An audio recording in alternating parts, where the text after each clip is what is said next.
ऐकत नाही येड मन हे असं कठावना, दडद उसरना, हुरहुर बिसरना,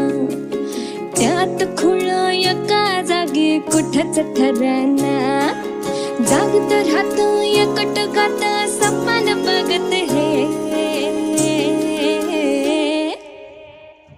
मन धावत